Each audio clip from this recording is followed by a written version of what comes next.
સુરતમાં ફૂલ સ્પીડમાં કાર ચલાવતા શખ્સો બેફામ બન્યા છે। ડિંડોલીમાં બેફામ કાર ચાલકે બાળક સહિત 2-3 લોકોને અડફેટે લીધા। 60 પોઈન્ટ પર પૂરપાટ ઝડપે આવતી કારે ટક્કર મારી। બાઇક સહિત સાયકલ સવાર વૃદ્ધને પણ અડફેટે લીધા।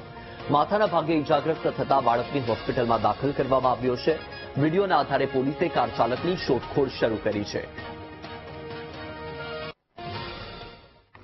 બનાવમાં એવું બનેલો છે કે એ 60.60 ફૂલ સ્પીડમાં આવતો હતો ફોર વ્હીલ લઈને અને મારા નજરના સામે જ મારી મોટી છોકરી છે એના છોકરાને ઠોકી કાઢ્યો અને ઠોક્યા પછી બી અમે બૂમો પાડી તો બાઇક નીકળી ગયો, ફોર વ્હીલર ફાસ્ટમાં નીકળી ગયો। તો અમે એના પછાડી બાઇક દોડાવી તો અમારા હાથમાં નહીં આવ્યો, પણ અમે છેલ્લે બાટલી બોય પાસે અમે હાથમાં આવે એવો હતો, પણ અમે જેવી ગાડી અમે ઉભી રાખતા અમારી ગાડી બી ઉડાડી દીધી। અમારી ગાડી ઉડાડી દીધી અને પ્લસ બીજો એક કાકો હતો સાયકલ વાળો એને બી ઉડાડી દીધો। અમને 2 જણને ત્યાં બી ઉડાડી દીધા। બાળકને તો વાગેલું છે, માથાના ભાગે વાગેલું છે, પગના ભાગે વાગેલું છે અને પાછળ પીઠના ભાગે વાગેલું છે વધારે।